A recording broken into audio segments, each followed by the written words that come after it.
এই পরীক্ষায় আমাদের উত্তীর্ণ হতেই হবে রাধা। দ্বারকাবাসীর প্রেম, তাদের বিশ্বাস আবার আমাদের অর্জন করতে হবে। শাম্ব নিজের ঘৃণার দান খেলে দিয়েছে, এবার সময় এসে গেছে আমাদের ভালোবাসার শক্তি প্রদর্শনের।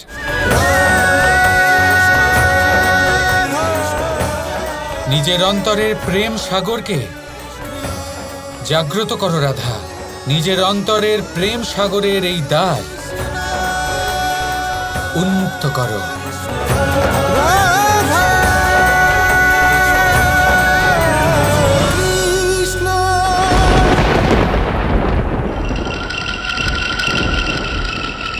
হে চন্দ্রদেব, আপনাকে আমার সামনে প্রকট হতেই হবে, নয়তো আমি শাম্ব আপনার তপস্যায় নিজের প্রাণ বিসর্জন দিয়ে দেব।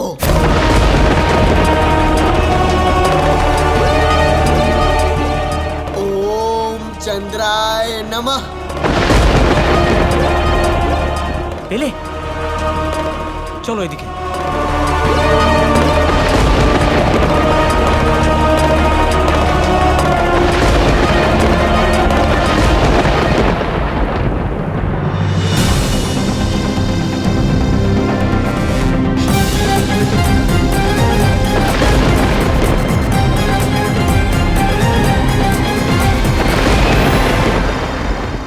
ওম চন্দ্রায় নমঃ।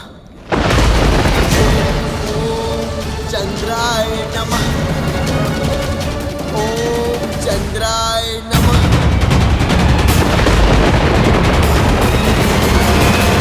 মহাদেব, এই শাম্ব চাইছেটা কি? প্রলয়। সাম্য হলো আমার রুদ্রাংশ, ও বিনাশী চাইবে। কিন্তু মহাদেব, তার মানে এটা তো নয় যে ওর দেবী রাধাকে এত কষ্ট দেবে। দেখুন একবার কত কষ্ট দিচ্ছে ও রাধাকে। আপনি তো মহাদেব, থামান নিজের অংশকে। বলুন ওকে যে শ্রী রাধা কে। বলে দিন যে ও কত বড় ভুল করছে। গৌরী, নিয়তি সাম্যের জন্য পৃথক যাত্রা সুনিশ্চিত করেছে, আমি তাতে হস্তক্ষেপ করতে পারি না। আপনি হস্তক্ষেপ করতে পারবেন না, আমার ভ্রাতা কৃষ্ণ করতে চান না। এবার কি শাম্ব আপনার মস্তক থেকে চন্দ্রদেবকে নিয়ে যাবে? মহাদেব, অন্তত আপনি শাম্বের তপস্যা তো ভঙ্গ করতে পারেন। গৌরী, ভগবান নিজের ভক্তকে তপস্যা থেকে কিভাবে আটকাতে পারেন? এবার এরপরে যা কিছু হবে সবই প্রভু শ্রী হরির ইচ্ছাতে হবে।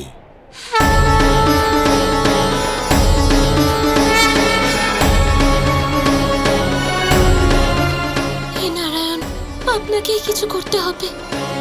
দ্বারকাকে এই বিপদের হাত থেকে বাঁচাতে হবে।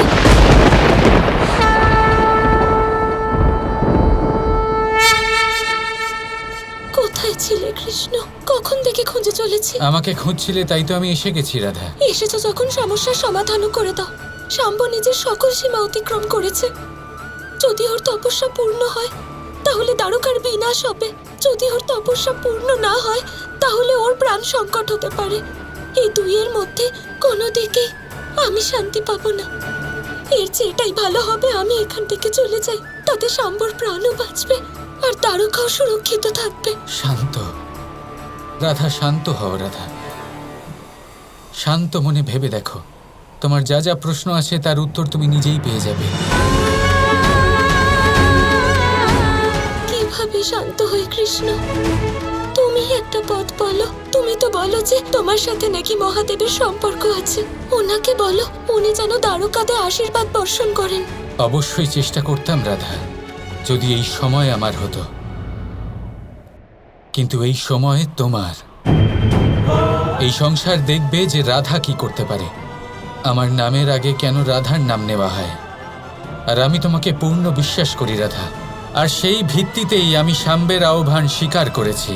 কৃষ্ণ, আমার কথা না ভেবে দ্বারকাবাসীদের কষ্ট তো কম করতে পারো। তার মানে তুমি কিছুই করবে না।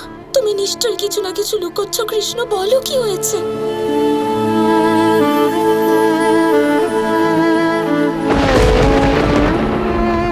যদি কিছুই করতে না পারো তাহলে এখানে এলে কেন?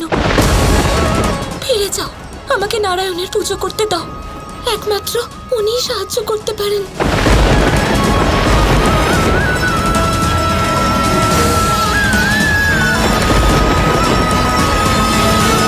তুমি অত্যন্ত যন্ত্রণার মধ্যে আছো রাধা, আর এমন কিছু কথা রয়েছে যা তুমি জানো না, আর তোমাকে তা বলে আমি তোমার কষ্ট বাড়িয়ে দিতে চাই না।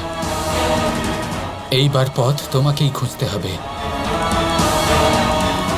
আর আমার পূর্ণ বিশ্বাস তুমি তা অবশ্যই খুঁজে পাবে।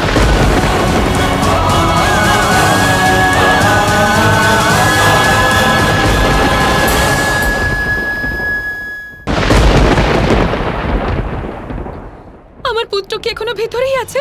লক্ষণা, আজ 3 দিন হয়ে গেল আমার ছেলেটা এই শীতল হিমায়িত ঝিলের ভেতরে গেছে। এখনো পর্যন্ত ওর এক ঝলকও দেখতে পেলাম না। শাম্ভু, বাইরে চলে এসো, সরোবর জমে যাচ্ছে।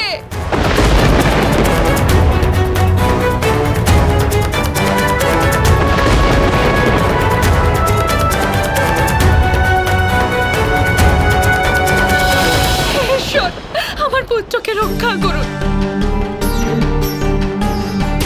পেলে মুনি? না বাবা, আছে তো এখানেই কোথাও, শুধু আমরা ওটাকে খুঁজে পাচ্ছি না।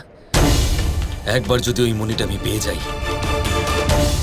তাহলে শাম্বকে আমি দ্বারকা থেকে বার করবই। আর বাবা, আগামী 2 দিনের মধ্যে সপ্তমী, সেদিন দিন ছোট হয় আর রাত দীর্ঘ, আর সেই দিন থেকে যে কেউ দ্বারকার যে কোনো ক্ষতি করে দিতে পারে বাবা। আমরা সব জায়গায় দেখেছি বাবা, কিন্তু কোনো জায়গায় খুঁজে পাইনি। না, একটা জায়গা বাকি আছে, দক্ষিণের ওই ভয়ানক গুহা দেখা বাকি আছে। কিন্তু শাম্ব কাকা ওখানে যাবেন কেন? ওটা তো অপবিত্র জায়গা। সে কারণেই তো যাবে অনিরুদ্ধ, কারণ অপবিত্র মানুষ এরকম অপবিত্র জায়গাতেই যায়। লক্ষণা, আমার পুত্র বাইরে কি করে আসবে? যদি ওর কিছু হয়ে যায় তাহলে? না মা, আর্য শাম্বর কিচ্ছু হবে না। আর্য শাম্ব ফিরে আসবেন, সুস্থ হয়ে ফিরে আসবেন। কিন্তু মা, আপনাকে কিছু একটা করতে হবে। আর্য শাম্বর তপস্যা যাতে ভঙ্গ না হয় সেই জন্য আপনাকে আপনার সমস্ত শক্তি প্রয়োগ করতে হবে। কারণ মা, বলরাম, তাতশ্রী আর বাকি সবাই সামন্তক মণি খুঁজে চলেছেন। আর যদি ওনারা মণি খুঁজে পান, আর্য শাম্বর প্রচেষ্টা তাহলে ব্যর্থ হয়ে যাবে। আমার পুত্রের তপস্যা আমি ব্যর্থ হতে দেব না। তাতে যদি আমার প্রাণ চলে যায়, যাক।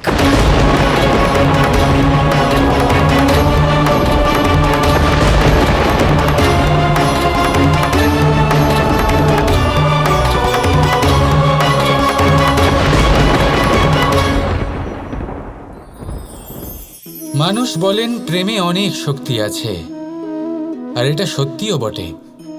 প্রেমে এতটাই শক্তি থাকে যে শত্রুতার বড় বড় স্তম্ভকেও এত সহজে ফেলে দিতে পারে। কিন্তু আপনি দেখে থাকবেন, যারা অধিক শক্তিশালী হন তারা 2 ধার সম্পন্ন তরোয়ালের মতো হন। কারণ এই প্রেম যদি আচরণে থাকে, মনে থাকে, বিচার বুদ্ধিতে থাকে, তাহলে তা শুভ হয়। এই প্রেম সৃজন করে। কিন্তু প্রেম যদি ব্যবসার অঙ্গ হয়, যদি এই প্রেমের ব্যবহার নিজের স্বার্থ, নিজের অহংকারের জন্য করা হয়, তাহলে তা সংসারের বিনাশ ঘটাতে পারে। রাধা প্রেমের ব্যবহার করেছে শাম্বের কারণে, আর শাম্ব সেই প্রেমের ব্যবহার করেছে নিজের অহংকার, নিজের স্বার্থ সিদ্ধির জন্য। শেষ পর্যন্ত ক্ষতি শাম্বের হলো না, হলো প্রেমের। তাই মনের মধ্যে প্রেম ভাব অবশ্যই রাখুন, নিজের আচরণেও প্রেম ভাব বজায় রাখুন, কিন্তু সতর্কও থাকবেন আপনার এই প্রেম, একে নিয়ে কেউ ব্যবসা না করে ফেলেন। আসুন আর এই ভালোবাসার সাথেই বলুন, রাধা রাধা।